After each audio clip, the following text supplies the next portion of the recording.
누나 배고프지? 너 배고프지? 누나 무섭지? 너 무섭지? 누나 눈물 나지? 너 눈물 나지? 말을 계속 되받아치자 유진이 주먹으로 나 마리코의 팔뚝을 툭툭 쳤다. 마리코도 있는 힘껏 주먹으로 유진의 등을 때렸다. 시무룩해진 유진은 무릎 사이로 얼굴을 묻고 냄새가 난다고 불평한다. 하지만 저건 우리가 싼 똥이고 오줌이잖아. 우리 몸에서 나온 거라고. 말뜻을 모르는지 듣기가 싫은 건지 유진은 냄새가 난다고만 한다. 박상은 돌아오지 않는다. 박상은 우리를 버리고 혼자 살려고 갔다. 아니, 그렇지는 않겠지. 마리코는 자기는 버릴 수도 있겠지만 유진은 본인 자식이라 버릴 리가 없다고 생각한다. 크물새우리에서는 꽥꽥하는 마치 짖는 듯한 울음소리가 계속 들렸다. 새들 배고프겠다. 나 마리코는 슬쩍 말을 꺼낸다. 더 이상 이렇게 있을 수는 없다. 밖의 상황을 알아보고 먹을 것도 구해야 한다. 마리코는 유진에게 큰물새우리를 보러 갈래 하고 묻는다. 반색하던 유진은 하지만 아버지가 여기 있으랬잖아 하며 머뭇거린다. 박상은 오지 않을 거고 우리는 굶어 죽을 거다. 하지만 그런 말을 할 수는 없으니까 마리코는 지금 큰물새우리에 남아있는 외갈이며 기러기며 홍학들이 굶어 죽을지 모르니 가보자고 꽹다. 우리 먹을 것도 없잖아. 새들한테 뭘 줄 수 있어? 고무장화가 준 양갱은 진작 먹었고 우리에게는 돌처럼 딱딱한 떡과 쌀가루 몇 톱이 남아있을 뿐이었다. 마리코는 밖으로 나가 온실에서 씨앗이나 열매, 꽃송이들을 가져다 주면 된다고 대답했다. 누나는 정말 똑똑해. 너도 똑똑해. 유진은 기분 좋아하며 마리코를 꼭 안았다. 그리고 둘은 배양실 안을 뒤지기 시작한다. 알파벳과 한자와 한글이 뒤섞여 이름이 적힌 갈색병에는 두자가 빨래할 때 쓰던 잿물도 있다. 가성소다라고 유진이 읽는다. 일단은 문에 난 창을 깨야 할 것 같았다. 그러고 책상을 문 쪽으로 옮긴 뒤 유진이 밖으로 넘어가야 했다. 마리코는 빠져나갈 수 없는 크기였다.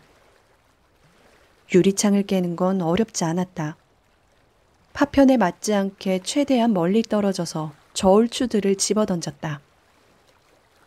마리코가 그렇게 창을 부수는 동안 유진은 이불을 뒤집어 쓴 채 떨었다. 마리코는 청소도구함에 있는 걸레로 창틀을 한 번 더 닦은 다음 유진의 몸을 흔들었다. 누나, 안 무서워? 유진이 이불 속에서 물었다. 넌 무서워? 아니. 비로소 유진이 이불을 내리고 얼굴을 보여준다. 울었는지 눈물 자국이 나 있어 마리코는 유진의 얼굴을 손으로 닦아준다. 그리고 자기 겉옷을 벗어 유진에게 입힌다. 실험용 가운도 덧입힌다. 몇 겹이고 입혀 다치지 않게 하고 싶지만 그러면 창틀을 넘어갈 수가 없게 된다.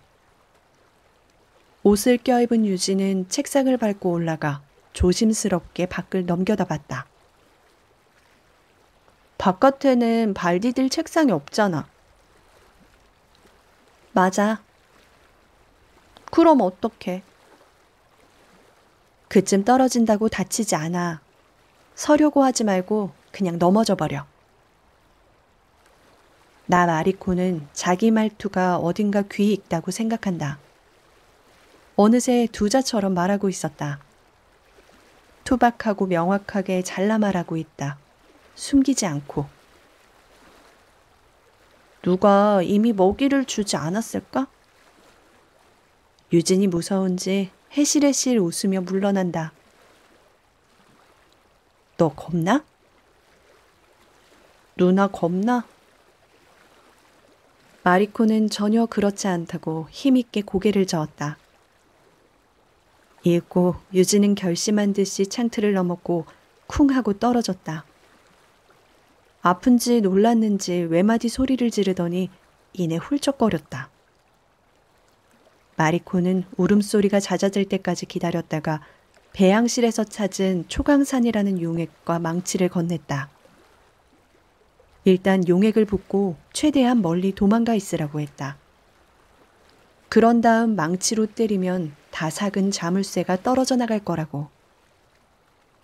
용액을 뿌리자 독한 냄새가 풍겼고 마리코는 배양실의 가장 구석으로, 유진은 아예 온실 계단 쪽으로 달아나 버린다. 혹시 이러다 폭발하지 않을까 싶을 정도로 소리가 요란했고 연기도 났다. 하지만 시간이 흐르자 모든 것이 잠잠해졌고 유진이 돌아와 삭은 자물쇠를 망치로 내리쳤다. 덩, 덩, 덩, 덩. 망치 소리는 텅 빈 궁궐에 울리고 담장을 넘을 듯 크게 느껴졌지만 아무도 와보지 않았다.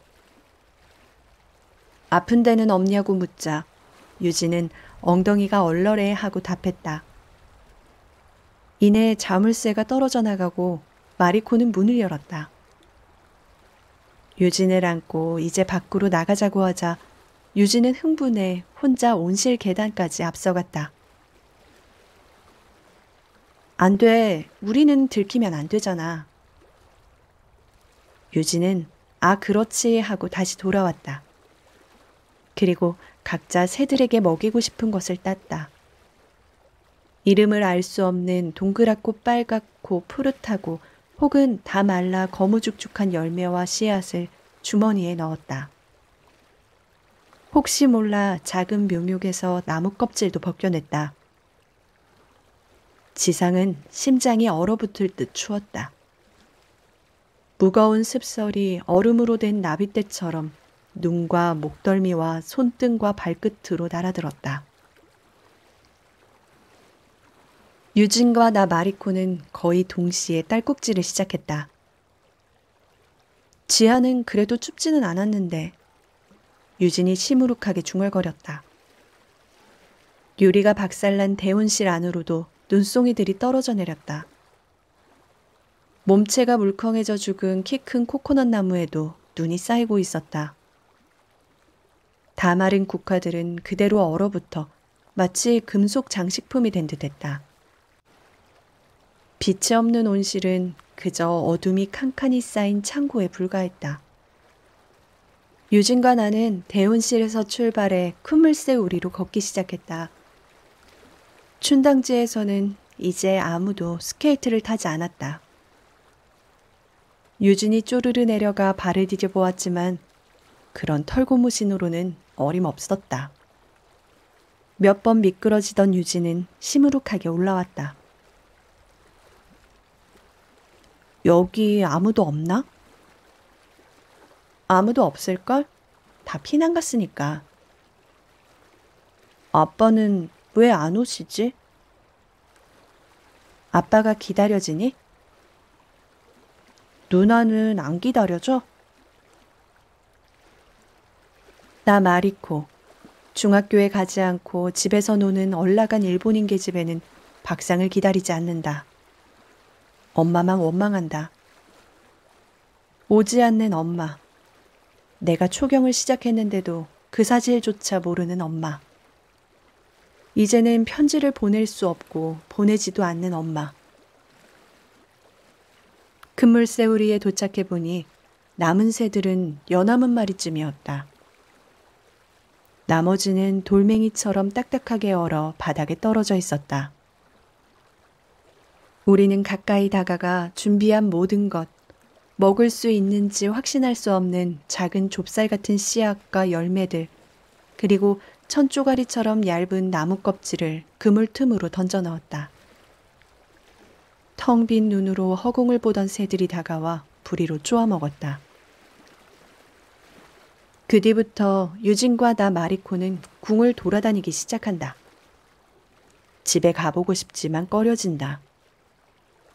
사람들은 우리가 공무원 가족이기 때문에 북한군이 내려오면 위험할 거라고 했다. 더군다나 나 마리코는 일본인이기 때문에 더 고생을 하리라고 버젓이 말하는 이웃도 있었다. 낮에는 절대 움직이지 않았다. 지키는 사람은 없었지만 이따금 북한군과 중공군이 마치 관광하듯 몰려와 궁을 구경했기 때문이었다. 하지만 밤이 되면 다 사라졌다. 명전전 앞에는 얼기는 했지만 그래도 감자가 있었다. 옥수수 콩과 같이 심긴 나무를 뽑아서 먹어보기도 했는데 둘 다 복통을 심하게 앓은 뒤 다시 감자만 먹었다. 주운 페인트통에 건부를 넣은 다음 불을 붙였다. 성냥은 관리사무소 책상에서 훔쳤다. 대온실과 밖을 오가며 먹을 것을 구해 먹고 새먹이를 구해 새들도 먹이는 것, 밥상을 한없이 기다리는 유진을 달래며 며칠만 더 기다리면 온다고 말해주는 것. 그게 나 마리코의 1951년 1월의 겨울이었다. 그러던 어느 날 밤 누워있던 유진이 신음소리를 내면서 허공으로 손을 들었다. 마치 무언가를 붙들려는 것처럼. 혹시 양말로 쓸 수 있을까 막근처럼 보이는 것을 이리저리 짜보고 있을 때였다. 꿈을 꾸나? 마리코는 그렇게 생각한다. 하지만 유진의 얼굴은 너무 붉었고 위로 올려내민 손도 내리지 않았다.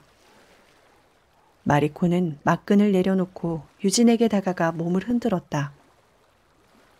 하지만 유진은 눈을 떴다가도 다시 힘없이 눈꺼풀을 내렸다.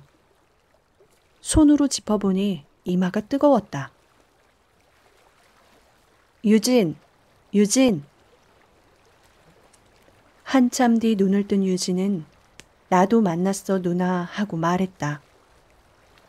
아버지를 만났느냐고 묻자 유진은 고개를 흔들더니 쿠마 센세이라고 답했다. 나 마리코는 돈이 든 전대를 차고 지하 계단을 쾅쾅 올라 달렸다. 월급문을 열어젖히고 나가 무작정 종로 쪽으로 달렸다. 건물이 부수어진 곳도 있었지만 괴괴한 분위기 말고는 평소와 달라 보이지 않는 곳도 많았다. 마리코는 불 켜진 병원이나 약방을 찾았다. 종로 거리의 약방들은 문이 닫혀 있었고 간혹 열린 곳은 약탈로 텅 비어 있었다. 마리코는 그렇게 거리에서 혼자가 되자 비로소 눈물이 났다. 밤거리를 울면서 뛰는 어린애에게는 아무도 신경 쓰지 않았다. 전쟁 중이니까. 나도 엄마가 있어. 마리코는 정신없이 달리다 문득 서서 주먹을 꼭 쥐고 어둠을 쏘아본다. 죽은 개 한 마리가 기름집 앞에 버려져 있다. 죽은 개는 마치 살아있을 때처럼 갈색 털 한 올 한 올이 온전하다. 너무 온전해서 금방이라도 일어나 해살되며 꼬리를 흔들 것 같다. 그때 불빛이 새어나오는 한약방이 눈에 들어왔다. 바로 달려가 문을 열었을 때 얼굴을 순식간에 녹이는 온기, 은은한 약재향, 주전자물이 보글보글 끓고 붉은 약장의 물건들이 칸칸이 정리되어 있는 평온한 질서가 마리코를 맞았다. 불과 며칠 전만 해도 마리코의 일상이기도 했던 그 질서가. 한약방 주인은 중국 사람이었다. 마리코에게도 먼저 중국어로 말을 걸고 다시 조선어를 뱉었다. 나가라는 거였다.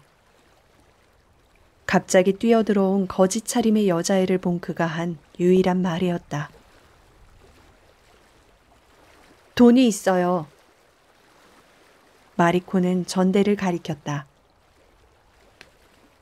얼마나 있어? 여기는 과자 파는 전방이 아니야.